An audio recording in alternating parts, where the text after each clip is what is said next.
Social মাধ্যমে যাদের বড় বড় পেজ রয়েছে এবং টুইটারে বড় বড় অ্যাকাউন্ট রয়েছে, ওরা কিন্তু চাইলে এরকম কোটি টাকা যে কোনো মুহূর্তে তারা কিন্তু ডোনেশন আনতে পারে। আপনি বাংলাদেশে এই যে বন্যা দুর্গত এলাকায় যখন কাজ করেছে, আসনা ফাউন্ডেশন কাজ করেছে, ওই যে একজন গায়ক কি যেন একটা ছেলে তাশরিফ খান, সে কাজ করেছে, কোটি কোটি টাকা কিন্তু উঠিয়েছে। তার মানে কি সোশ্যাল মাধ্যমের একটা পাওয়ার কিন্তু এখন আছে। আল্লাহ তাআলা এই সোশ্যাল মাধ্যমের মাধ্যমে আল্লাহ সুবহানাহু ওয়া তাআলা এগুলো অ্যারেঞ্জ করান। এটা কিন্তু সোশ্যাল মাধ্যমের একটা বড় ভালো দিক। এটাকে চাইলে কেউ ভালোভাবে ব্যবহার করতে পারে, কেউ খারাপভাবে ব্যবহার করতে পারে। আম পেকেছে, দেখেন একটা ছুরি আপনি বাজার থেকে কিনলেন, ওই আমটাকে আপনি ছুরি দিয়ে কাটতে পারেন, আবার ওই ছুরি দিয়ে আপনি মানুষকেও ছুরির কিন্তু কোনো দোষ নাই। ছুরিটা দিয়ে আপনি কি করছেন? আম কাটছেন। এই ছুরি দিয়ে আপনি গরু কাটছেন, এই ছুরি দিয়ে আবার মানুষকে কাটছেন। তো মানুষ কাটলে আপনি হারাম করলেন। আর যখন আপনি আম কাটছেন, যখন আপনি হালাল গরু কাটছেন হালাল ভাবে বৈধ উপায়, তখন আপনি সবের কাজ করছেন, তাই না?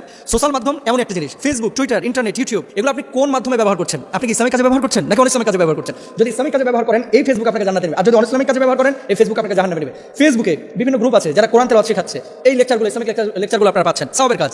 এখন দাউদ কিম যে মসজিদটা নির্মাণ করেছে, অবশ্যই এই কাজটা সে ভালো কাজ করেছে, এবং অমুসলিম হয়ে যে কাজটি করেছে এটা মুসলমানদের জন্য একটা বড় শিক্ষা এর মধ্যে সে রেখেছে। দেখেন সৌদি আরবে সে কিন্তু হজ্জে গিয়েছে, উমরাও করেছে। তো কাবা যখন সে দেখেছিল, সে তার অনুভূতি প্রকাশ করেছিল যে স্পিরিচুয়ালি এই অনুভূতিটা এটা ভাষায় প্রকাশ করার মতো না। আপনি কাবা যতক্ষণ পর্যন্ত নিজ চোখে না দেখবেন, হজ যতক্ষণ পর্যন্ত না করবেন, উমরা যতক্ষণ পর্যন্ত না করবেন, ততক্ষণ পর্যন্ত এটার অনুভূতি আপনি বুঝতে পারবেন না।